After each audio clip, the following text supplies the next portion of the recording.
అదే RTV app వార్తల్ని క్షణాల్లో చదివే అవకాశం ఉంటుంది. ఒక న్యూస్ పేపర్, ఒక టెలివిజన్ ఛానల్ మీ చేతుల్లో ఎప్పుడూ ఉంటాయి. కడప జిల్లా ముద్దుబిడ్డ శ్రీ సీఎం రమేష్ గారు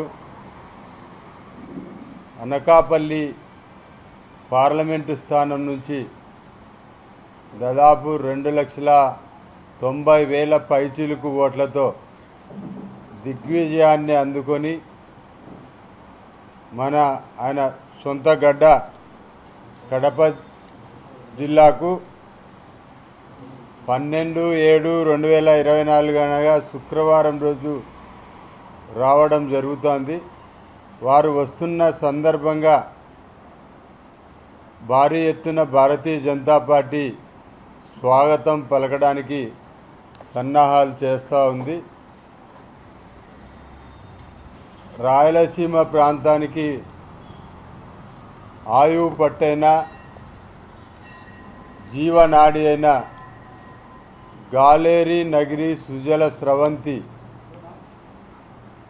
అదేవిధంగా అంద్రీ నీవా సుజల స్రవంతి ఏదైతే ప్రాజెక్టులు ఉన్నాయో ఈ రెండింటిని అనుసంధానం చేస్తూ గాలేరి నగిరి సుజల స్రవంతి నుంచి పులివెందుల అసెంబ్లీ నియోజకవర్గానికి సంబంధించిన చక్రాయపేట మండలంలో కాలేటి వాగు రిజర్వాయర్ను నిర్మించి తద్వారా వెలుగొండ ప్రాజెక్టుకు అనుసంధానించి అక్కడి నుంచి అంద్రీ నీవా సృజల స్రవంతికి అనుసంధానం చేసే ప్రాజెక్టు అయినటువంటి కాలేటి వాగు ప్రాజెక్టుకు ఈరోజు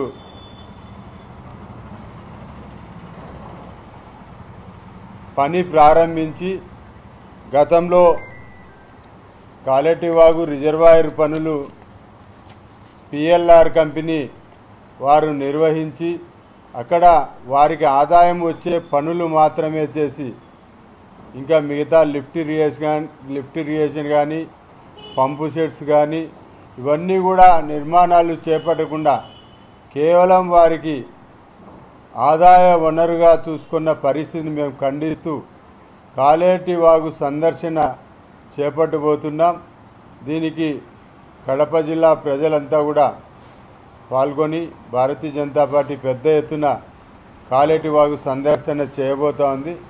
కాబట్టి ఏదైతే దాదాపు 4,373 కోట్ల రూపాయలతో వారు అగ్రిమెంట్ చేసుకున్నారు. కేవలం మట్టి కట్ట పనులు మాత్రమే పూర్తి చేశారు. పైప్ లైను మొదలు పెట్టలేదు. అదేవిధంగా టన్నెల్ ద్వారా కొంత నీరు వెళ్లాల్సింది, ఆ పని కూడా మొదలు పెట్టలేదు. దాదాపు 10 లిఫ్ట్ ఇరిగేషన్ పంప్ సెట్స్ ఏర్పాటు చేయాలంటే అది కూడా మొదలు పెట్టలేదు. కాబట్టి వెంటనే దాంట్లో జరిగిన అవకతవకలను బయటికి తీస్తూ ప్రాజెక్టును ఎన్డీఏ ప్రభుత్వం చేపట్టాలని చెప్పి మేము ప్రాజెక్టు సందర్శన చేయబోతున్నాం. త్వరలో మీకు సమయము అదేవిధంగా ఏ తేదీన మేము అక్కడ విజిట్. మరిన్ని వీడియోస్ కోసం ఛానల్ ని సబ్స్క్రైబ్ చేయండి. లేటెస్ట్ అప్డేట్స్ కోసం వాట్సాప్ ఛానల్ ని ఫాలో చేయండి. అండ్ లింక్ డిస్క్రిప్షన్ లో ఉంది.